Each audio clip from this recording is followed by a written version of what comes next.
Who hired this old guy? He can't even pour a drink. Today was the day the main office held a welcome party for the Ray hires. At 65, I was one of them, only to be told by my younger female boss, Jessica, to pour drinks and then hear her spew those foul words at me. Her comments made my anger flare up. It was obvious that she was the one who pulled her glass back just as I was about to pour. Still, being timid, I felt the urge to apologize and smooth things over. My apologies. If saying sorry fixed everything, life would be easy, right? That's why you're not good at your job. You need to learn how to see your work through. Yes, my apologies. It's pathetic to get lectured by someone young enough to be my kid over drinks. But as usual, her anger was unreasonable. I wanted to get back at her somehow, and the opportunity soon presented itself. I'm Keith Enders, 65 years old. I hit retirement age in March, but since I asked to stay, I'll keep working for another year. I joined my current company after college about 40 years ago, and at 25, I married a woman I had been dating. We had a son, Ryan, and the three of us lived peacefully together. But after 10 years of marriage, things became strained between us. We'd been together so long that we could have just ignored the things we didn't like about each other. However, what we could overlook when we were younger became more noticeable as we aged. Once the magic of love and romance that had held us together wore off, all that was left was frustration with each other. We initially held off on a divorce because of Ryan, but ultimately, when he was in high school, we separated by mutual consent. My wife took custody, and Ryan's last name was changed to Kennedy. He must have resented me and likely suffered for it. Divorce is a crushing blow to any child, no matter the circumstances. I know I was a lousy parent, but it's crucial to marry someone you can see spending your whole life with. I might be able to share this bitter memory with Ryan. I could feel this selfish desire because Ryan kept meeting up with me regularly. Even though his mother had custody, he was equally attached to both of us, and his mom never complained. After the divorce, he went to college and then worked for 15 years, but we maintained our relationship. Recently, when his mother passed away due to illness, Ryan took on the role of chief mourner in my place. Now in his late 30s and a fully grown adult, he's much more open and easygoing when we talk. As soon as my Ray employment was confirmed, I contacted him. Dad, you're going to be working at the same place again, huh? That's great. I was worried about what you'd do with your days once you retired. If that had happened, I would have found a new hobby. Maybe watching MLB broadcasts from morning to night on weekdays. Well, I guess that's not really a hobby. Sure, that kind of life is relaxing, but it's too early to start longing for it. As long as you can work, you should go for it. I think it'll make each day more fulfilling. Hearing him say that, I realized Ryan had really grown up. I can help but hope that Ryan will be able to live the life he wants going forward. I think so too. Thanks. I still have over a third of my life left.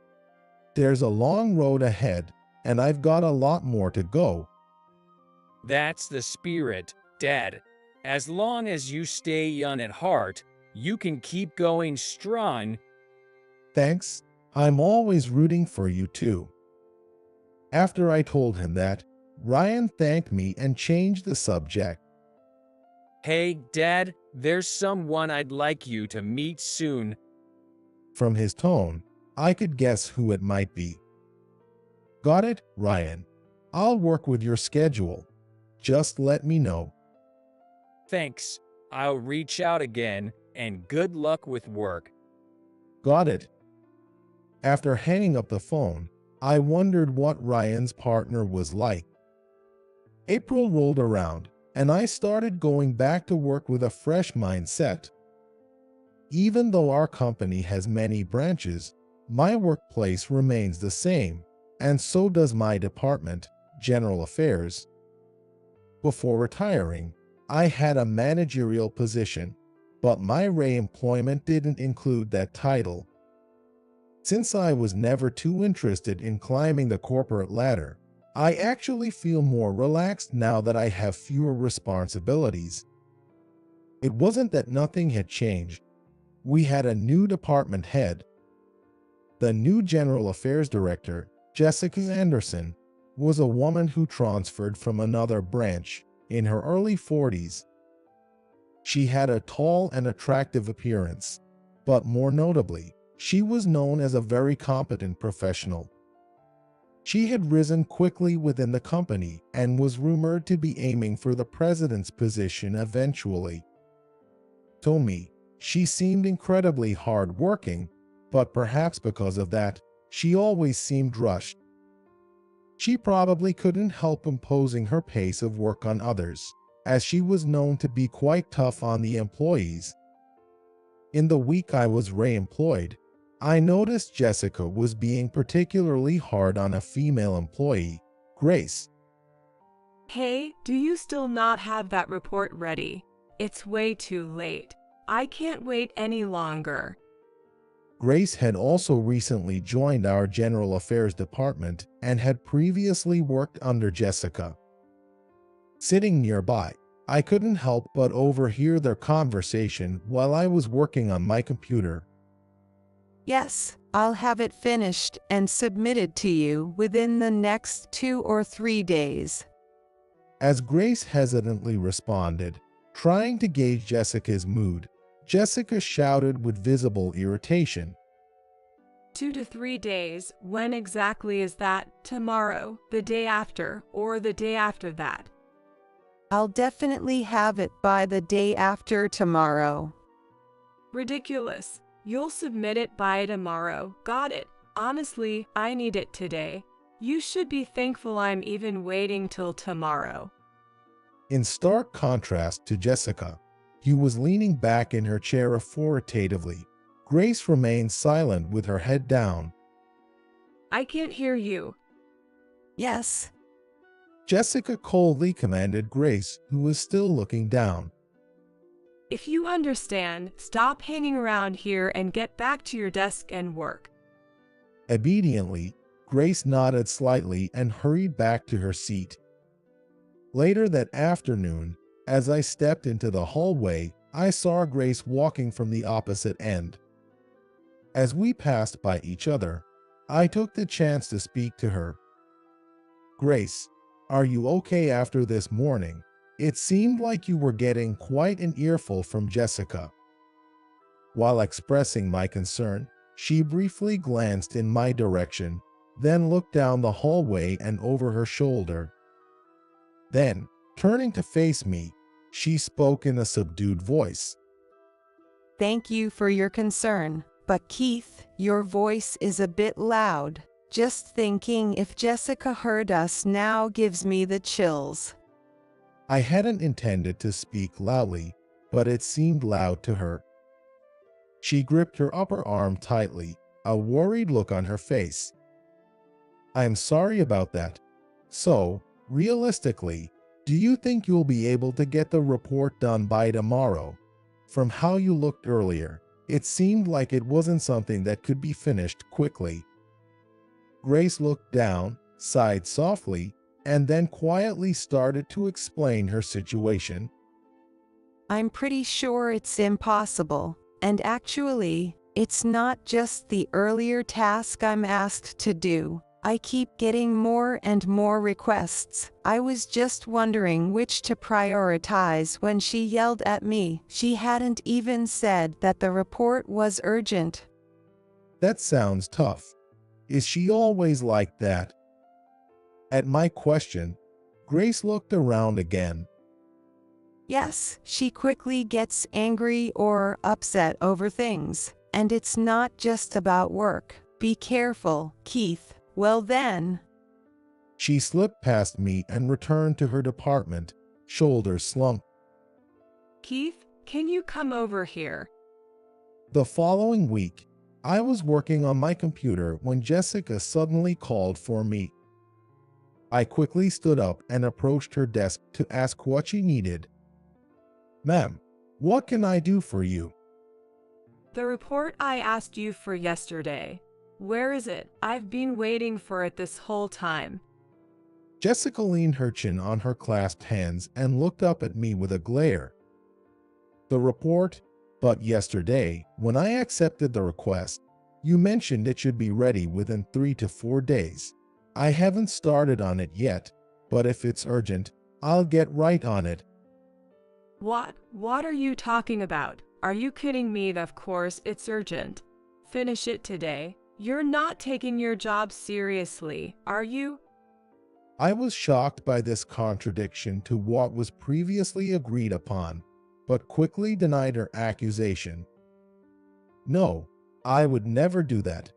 If you had mentioned it was urgent back then, I'd have it ready by today without a doubt. You dare to talk back to me? Do you think your current position gives you the right to challenge me? You're just a hired contract worker, and before, you didn't get very far up the ladder, did you? Maybe you became a supervisor or team leader, but if that's all you reached, you're practically useless. It's true that I hadn't advanced very far up the ladder, but calling me incompetent just for that was absurd. To Jessica, who held the position of manager in her 40s, I probably seemed insignificant, but that didn't give her the right to belittle people. The thought of being berated by a younger woman made me inexplicably irritated. Jessica immediately sensed my frustration and pointed it out.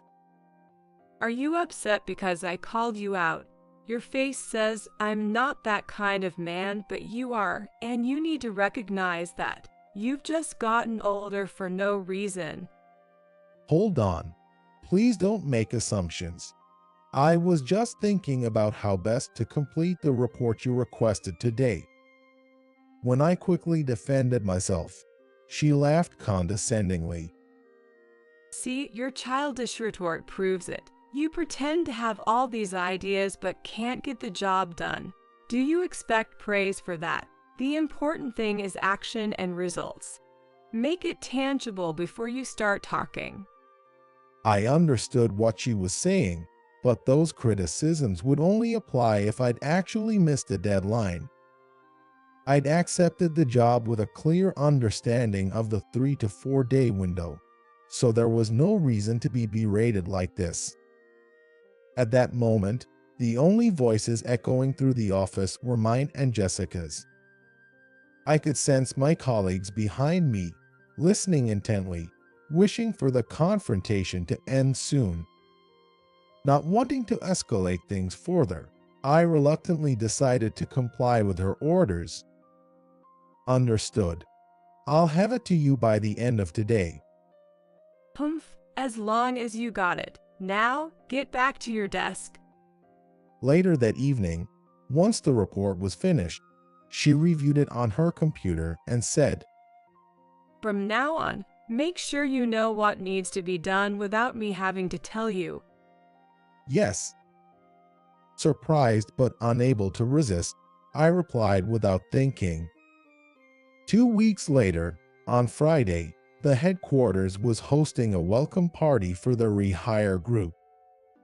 Everyone in the General Affairs Department finished work on time and gathered at the main building, where the event would take place. All of the rehire members had worked at the company before, so it had a different vibe from a new hire's welcome party.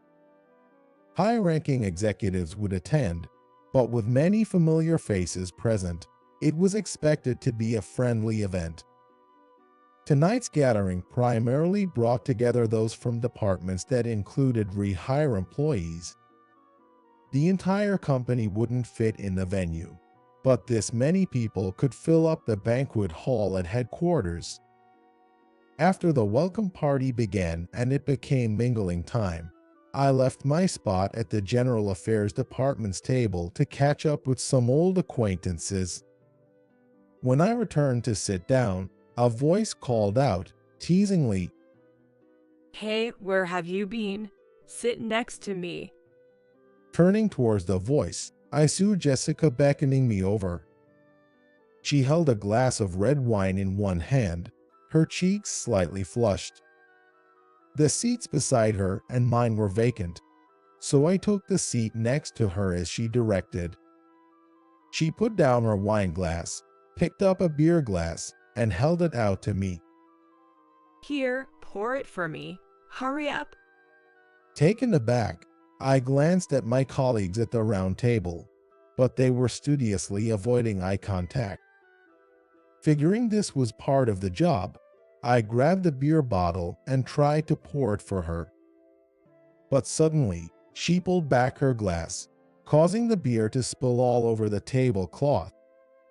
Luckily, it didn't become a disaster, but an angry voice rang out from next to me. Hey, what the heck are you doing? Can't you even handle something as simple as this? Who hired this old geezer? He can't even pour a drink. The harsh words made my anger rise, but for now, I wanted to diffuse the situation with an apology. My apologies.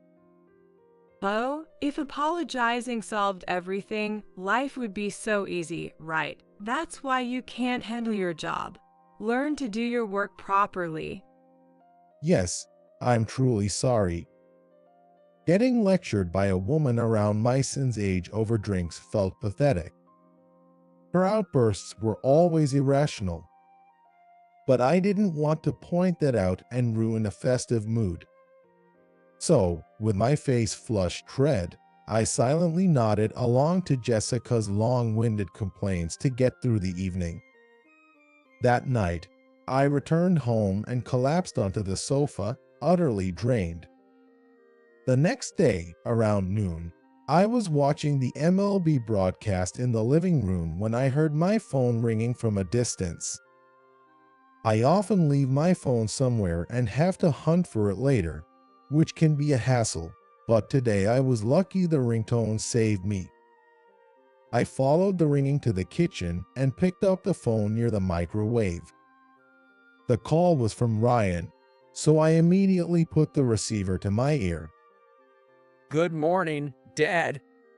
Hey, good morning, Did my call wake you up? Ryan asked, sounding a little guilty. No, the older you get, the earlier you wake up. Even on my days off, I'm up bright and early, Got it. he responded with a nod, and there was a brief pause. So, what's up? You have something to tell me. Yeah, remember how I told you I wanted you to meet someone? It's kind of last minute, but how about today? It's Saturday, so you're free to head out, right? Today? Huh, yay, that's fine. But it's your girlfriend, right? That's right. So you figured it out. Thinking that it must be the case, I asked him something that was on my mind. Of course, I can tell. So, are you thinking about marriage in the future? Ryan, I'm not trying to meddle with your choice, but are you sure you want to introduce someone like me? A puzzled voice responded over the phone. Why wouldn't I? It's only natural to introduce you. Usually, yay. But since your mom and I got divorced and your last name switched to hers, we don't share the same surname anymore. There's no reason to introduce your future wife to a dad like me. All that would do is lower your standing. Ryan seemed a bit exasperated by my pessimism.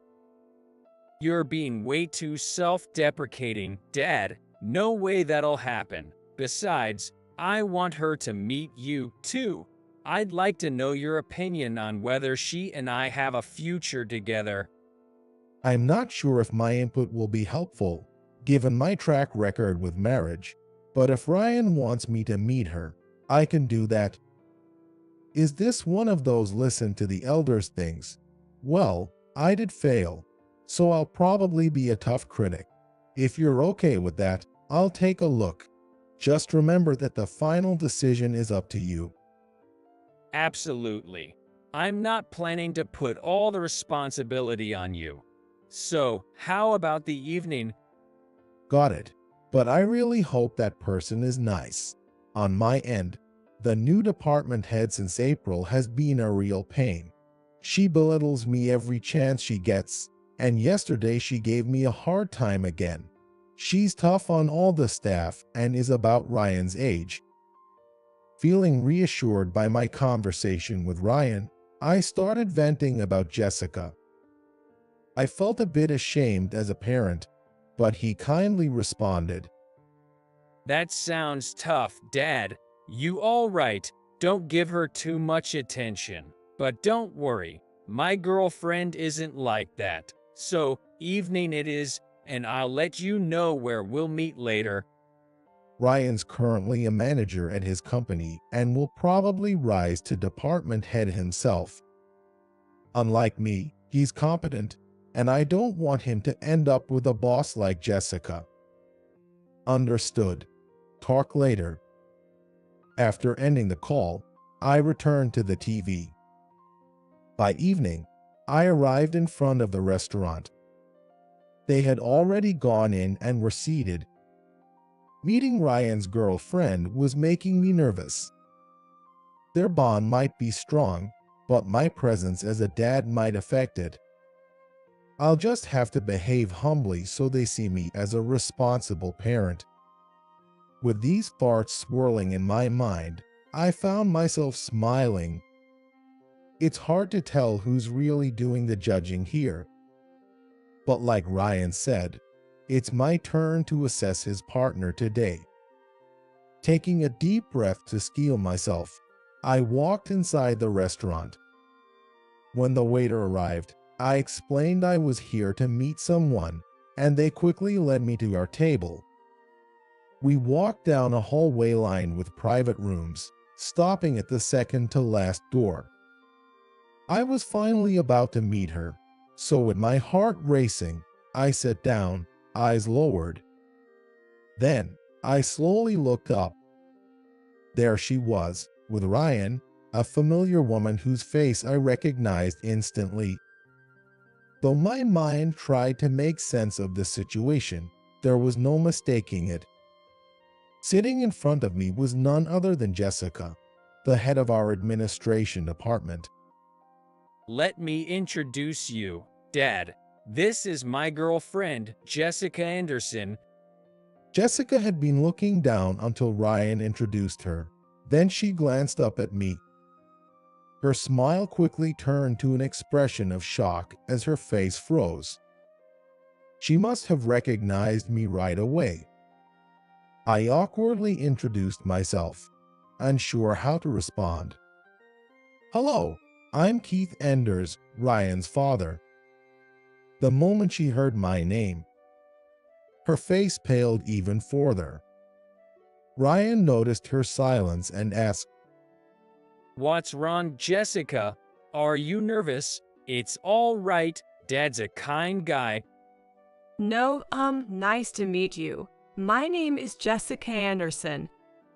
She replied softly, her voice unexpectedly gentle compared to her usual tone. She sounded nothing like the harsh, mocking person who often berated me. See, you're just nervous. Ryan said, trying to reassure her, and then turned to me and suggested, Dad, why don't you order a drink? They already had glasses in front of them. Ryan was drinking a beer, and Jessica appeared to have tea or something. The scene from yesterday's welcome party flashed through my mind. Jessica had yelled at me for not serving drinks properly and continued to hurl insults as she drank. After getting thoroughly drunk, she lashed out at other employees. I felt a mix of anger and disbelief. But knowing that she's around Ryan's age, I couldn't bring myself to criticize her harshly. Now that I knew she was Ryan's future wife, this situation felt completely different. There was no way I could let Ryan end up with a woman like this. I didn't know where they met, but if they were thinking of marriage, their relationship must be built on a lot of trust. After asking Ryan to order me a beer, I spoke to him while he was working with the tablet. "Hey, Ryan, actually, I already know her." Ryan stopped and looked at me, exclaiming in surprise. What? Really? You two know each other? Well, that makes things easier.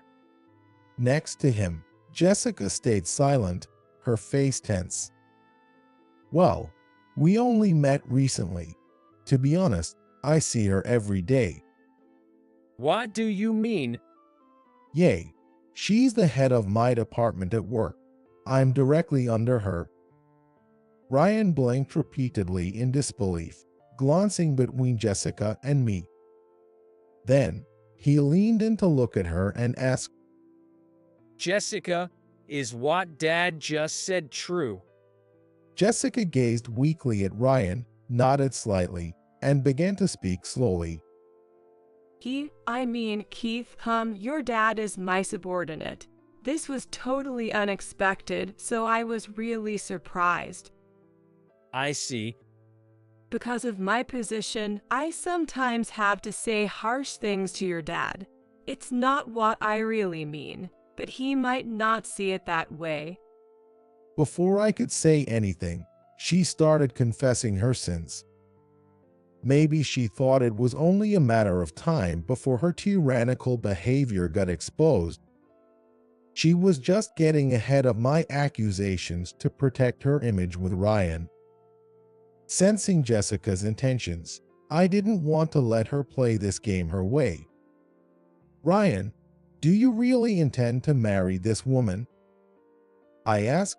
Ryan immediately smiled brightly. Come on, Dad, let me say it. Yay, I do want to marry Jessica, but like I said on the phone earlier, I still want to know what you think. Let me just say this up front. I'm a failure, especially when it comes to marriage. But because of that, I have a pretty good idea of what makes one fall apart.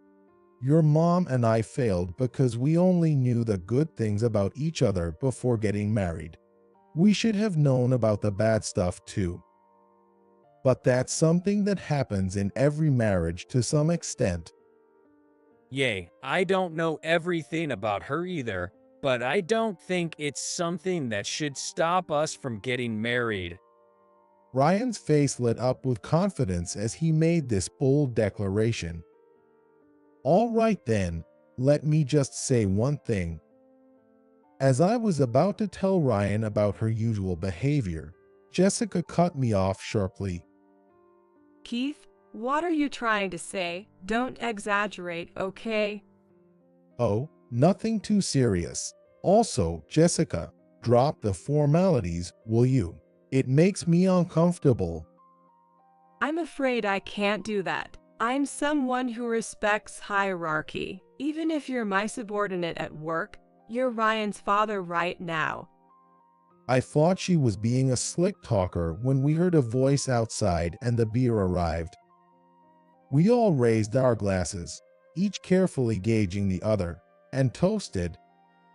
After downing about a third of my beer in one gulp, I felt the tension ease and decided to let the chips fall where they may. Ryan, she's a department head and she's worked hard to climb up the ladder, but her attitude towards her subordinates is awful. She offloads work on us, hounds us relentlessly, and demands that tasks she'd given us to finish in 3 or 4 days be done by today. Keith, calm down. Don't go making things up. No, I'm calm, and I'm not saying anything untrue.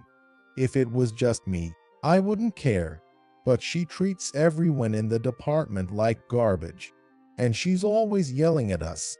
I had no idea she could pretend to be so well-mannered until today. After I said this much, Ryan hesitantly interrupts. Dad, is that really true? I can't believe Jessica would act like that. I complained to you about it over the phone today, right? That was about her. When I said that, Ryan froze, then spoke weakly. Yay, I've been worried about that since I found out Jessica is the department head at your company. But it still doesn't make sense to me because I've never seen her act like that. Jessica, is what my dad said true? Ryan's eyes locked on Jessica, a mix of doubt and pleading in his gaze. She calmly met his gaze and answered gently. No, Ryan, your father is exaggerating. The person you know is the real me, so please believe me. If there's even a grain of truth in what he said, it's because I have to play the role of a tough boss. It's hard for me too, but it's the only way. So please understand, okay? Listening to Jessica lie so easily made my anger boil over. Don't joke around. I'm sick of this farce. I'm leaving, Ryan. This is going nowhere. With that, I took a swig of beer and tried to stand up. But Ryan stopped me, offering a proposal. Wait, Dad, I want to hear more from you both. So let's head to my place and have another drink there. We can talk it over calmly. Ryan's words calmed me down, and I took a seat again. Jessica also looked frustrated, but she had no objections. After paying the bill, we quickly left the restaurant, ignoring the suspicious glances from the staff. It was only about a 5-minute walk from the restaurant to Ryan's apartment. I walked ahead, letting the cool night breeze blow over me. I could tell the two behind me were silent because all I could hear was the sound of passing cars. I stopped when I saw a convenience store, and Ryan's voice called out from behind me. Dad, there's already alcohol and snacks at home. We're good. Without saying a word, he could sense what was on my mind. I didn't feel like I could talk to Jessica without having a drink, but Ryan is quite a prepared guy. As soon as we got home, the drinks and snacks were laid out on the table. There was only one couch, so Ryan and Jessica sat there while I brought over a chair and sat in front of them. The three of us cracked open cans of beer and started drinking. Jessica hadn't drunk earlier, but this time she didn't hesitate. She quickly finished her beer, then asked Ryan to open some red wine, and the two of them poured their glasses together. By then, Jessica's face was slightly flushed. She could hold her liquor well, but was drinking so much at once really okay. You sure drink a lot, Jessica. Are you going to be all right? I won't take care of you if you get drunk like last night. Jessica gulped down her glass of wine and stared directly at me. I'm fine. Mind your own business. Shall I pour you another?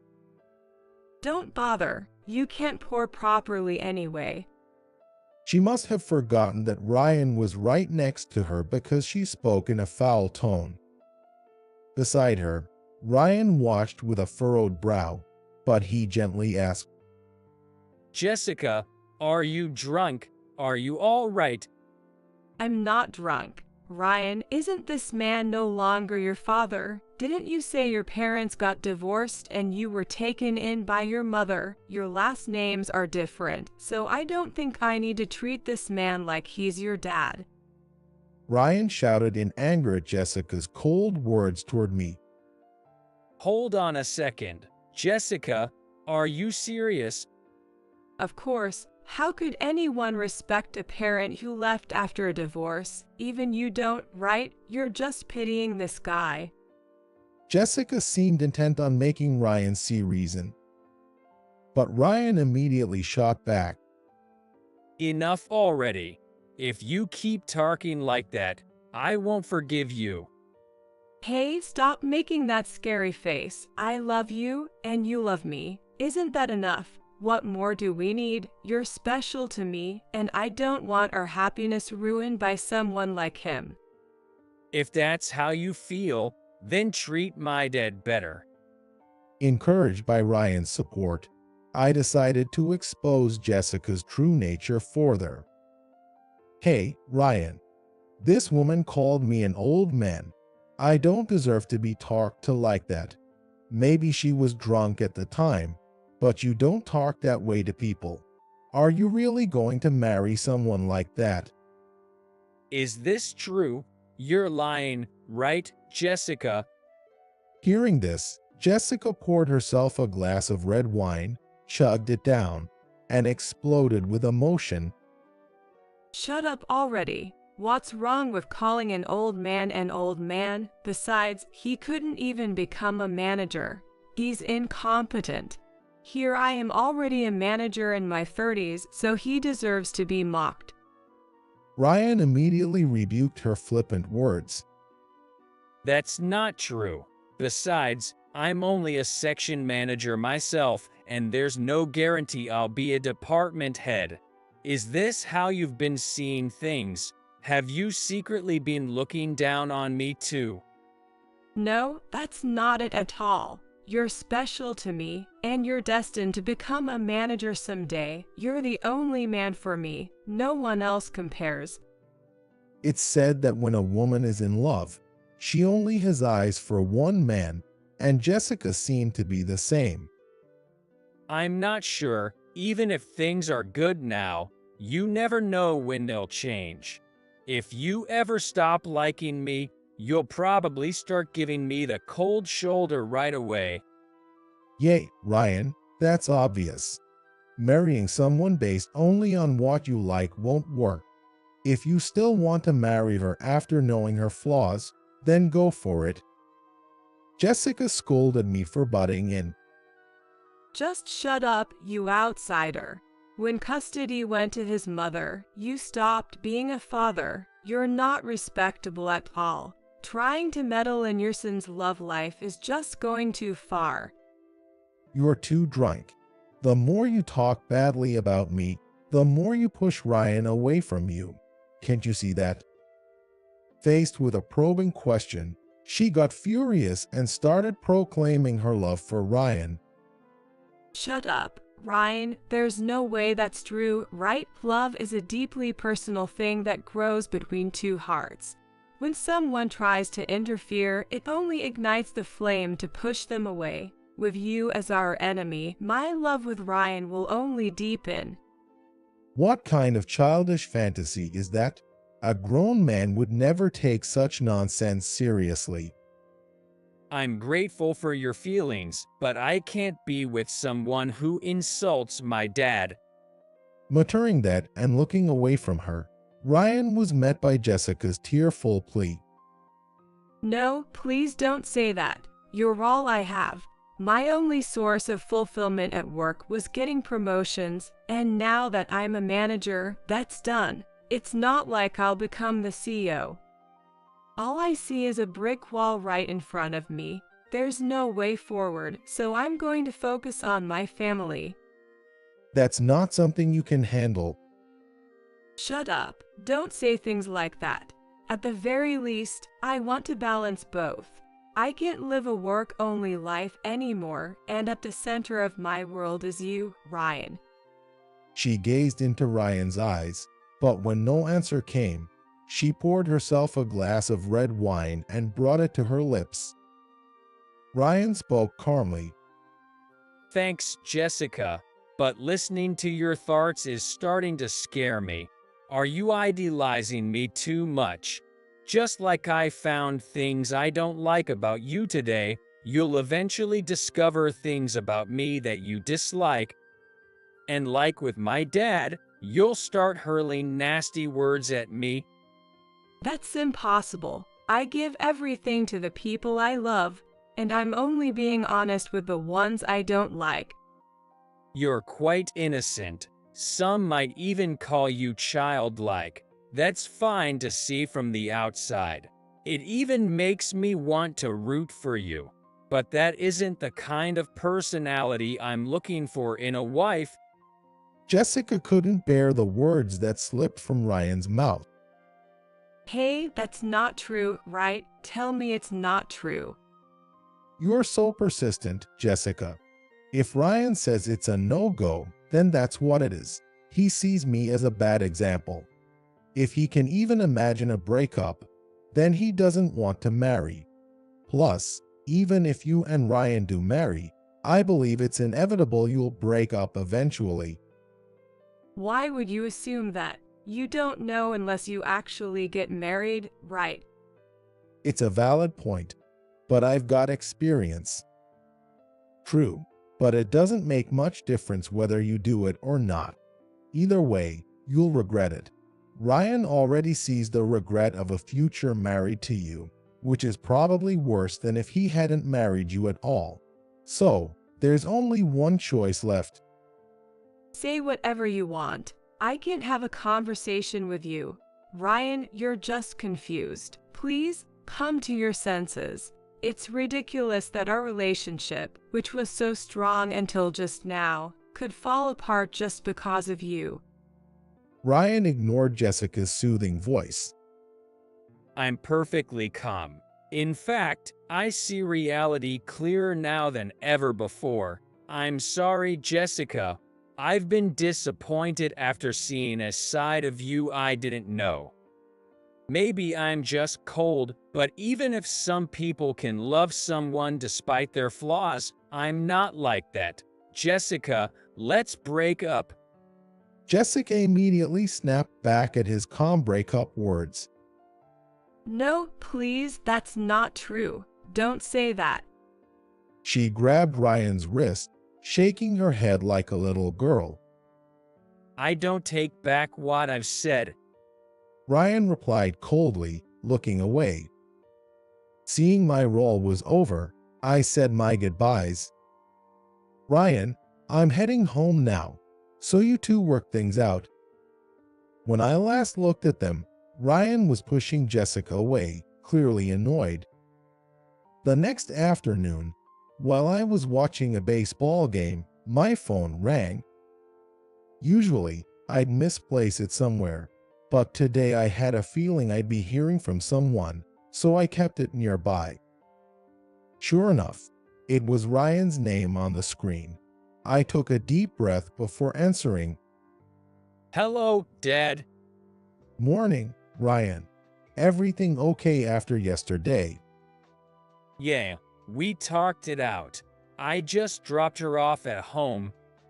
I asked about something that had been on my mind. So, did you two break up? Yeah, I cut all ties. She might try to say something again, but I'm not getting back together with her. It's a good thing we didn't marry. It wouldn't have gone this smoothly if we had. You're right. Believe me, I know that best. But I'm sorry this happened because of me. Even though I didn't want Ryan and Jessica to marry, I felt guilty. You don't have to apologize. I'm grateful, actually. Really, that's good to hear. After hanging up, I spent the rest of the Sunday afternoon dreading my meeting with Jessica the next day. When Jessica showed up at the office the next day, she was a completely different person. It was as if something had left her. She no longer summoned employees or yelled at them. When I greeted her, she forced a smile but didn't snap back. That was nice, but now the General Affairs Department's work was starting to stall, quickly becoming a problem in the office. She wasn't leading the team and just sat there, staring into space when she came to work. After losing her future partner, Jessica became so dazed that she couldn't focus on her job. Later that year, she submitted her resignation and left the company. While I felt responsible for that, I believed it was the right choice to protect Ryan. Nowadays, she's sold her condo and moved to a cheap apartment, working from home using her computer. But this work pays a fraction of what she earned as a manager, and it's nowhere near enough to make ends meet. I can easily picture her struggling through low-wage jobs in the near future. That year, I kept working as usual, and to my delight, my re-employment for the next year was confirmed. Since I mainly did tasks I was familiar with, as long as Jessica didn't mess with my pace, everything went smoothly. Grace, one of the female employees, seemed to appreciate my experience, as she often asked me questions. As for Ryan, no focused on his job after breaking up with Jessica. He was just promoted to manager. While congratulating him, I hoped he wouldn't end up like Jessica, but I trust Ryan will be just fine. Watching his future success and happiness will be my greatest joy as a father. There's still plenty of life ahead, and I'm sure we'll have many more wonderful days to come.